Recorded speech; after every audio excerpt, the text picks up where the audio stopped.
Hey again, it's Ken with Ken's Small Church Tech, and today I want to show you a new PTZ controller that I've found. This is the RGBLink PTZ controller, and according to their user manual, this is a decoding conference control keyboard. Now I didn't get a user manual with mine, but I just contacted the company and they were able to send me a PDF version of the user manual. Not that big a deal, just kind of annoying at the time. This would also make a very nice companion to the Mini ISO, RGBLink Mini ISO that I shared a video of a couple weeks ago. Worked them together as a team, and that would really be very helpful. So you don't have to use the small little joystick in here to control your cameras. The joystick on here is definitely far superior to this one on here, and that's what it's for. So they're designed for different reasons, but there it is. Now this particular PTZ controller has RS-232, 422, or 422 I believe it is. It has an Ethernet input, which allows for VISCA, Sony VISCA, OnVIF, pretty much all your network control protocols, and then it has a power port.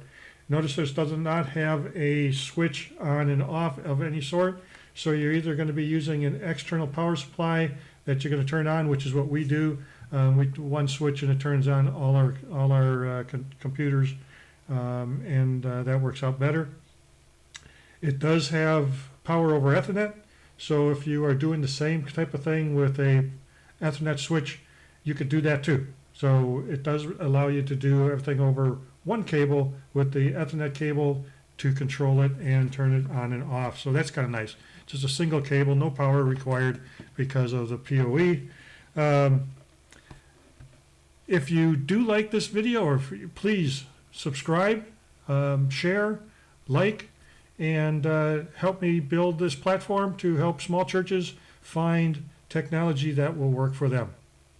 So what we have here today is the decoding conference control keyboard. Really all it is a PTZ camera controller, and this allows you to control several cameras all at once, and work their presets. You can operate them, move them back and forth depending on what you want to do. So what you're going to come up with is initially this menu, setup, view, cam, and light. With the light, selecting that, it just changes. So I'm going to keep that on dark so that you can see it better. And so the first thing you're going to want to do is you're going to set this up. So you can either go here and hit enter, and the first thing it's going to bring you up is the network setup. So I went DHCP, make it easy on myself, and it found itself. Once you do that, you go up here to the top to save it. I'm going to go over here to system set, and you can see that there are several things that you can do here for the system, and then you can save those pieces, and it takes us back to the home. So once you want to set up the cameras, you come up here to camera, again hit enter, or you can push on this to click enter also, and they're all fairly hard clicks, a little bit noisy, but you can do that. What you're going to come up here is you're going to come up with lots of these pre-done IP addresses.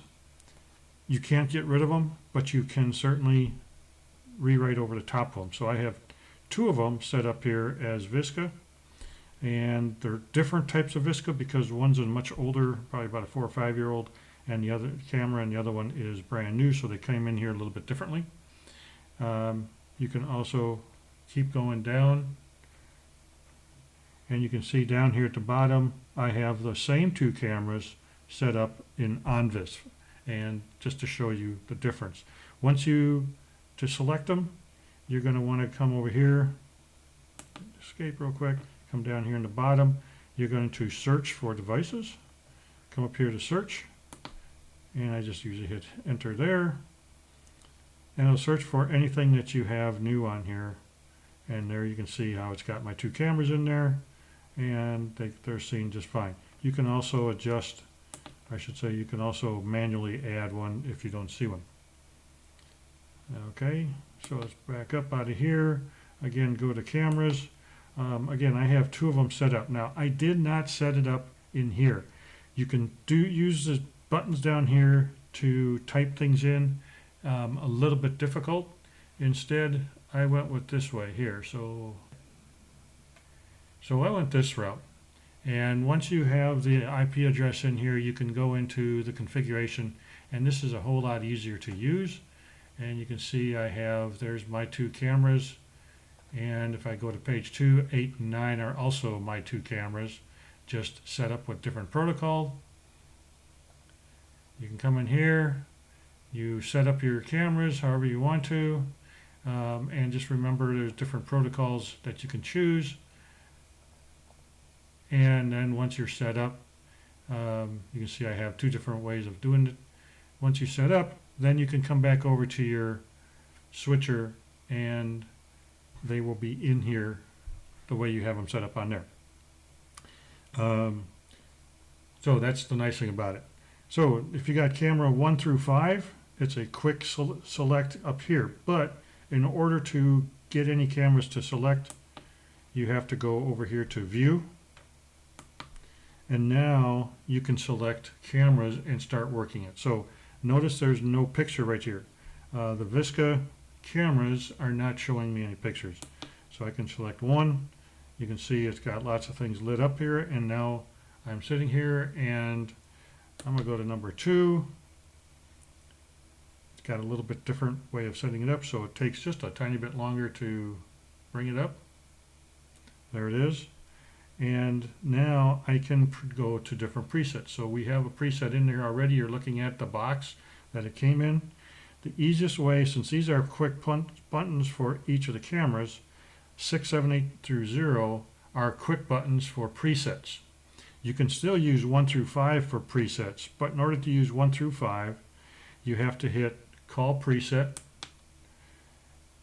and then you call the preset that you want, and in this case I'm going to select 3. And then you have to hit enter. Oh, I'm sorry, call. I don't have anything set up here. So you would have to call preset 7 and then enter. All right, and so that takes you to that. Now the nice thing about using these down at the bottom is these are 1 button quick. So a quick push and it'll take you to the next preset.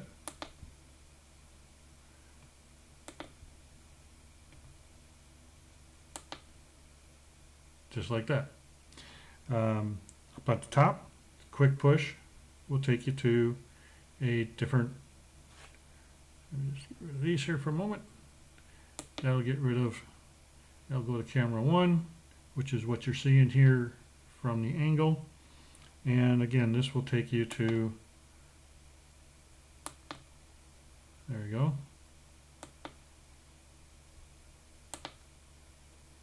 to different places with the camera.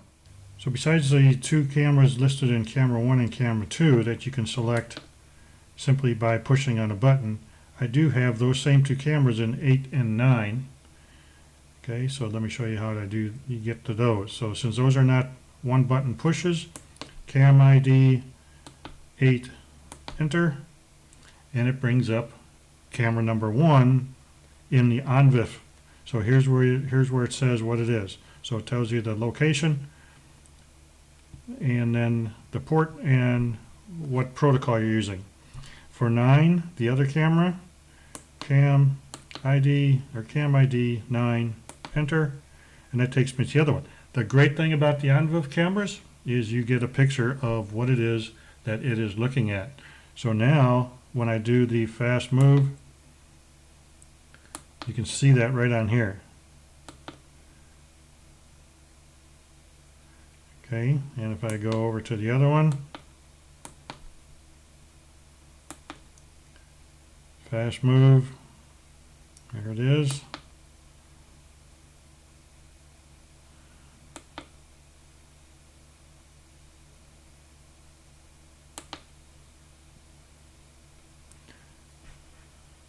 And there it is. So sometimes a little blurry, sometimes some weird colors in here, but otherwise you do have a little camera of there for the env. If you want to use Visca, you won't get the picture. So that's a quick overview. You do have camera controls right there.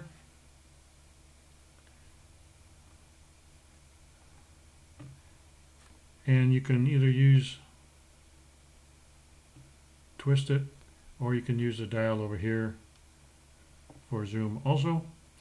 You have other controls on the side for controlling your PTZ camera.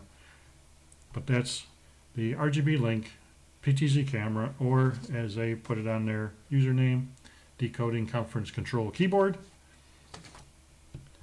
There it is. So I hope you like what I had to say about this PTZ controller.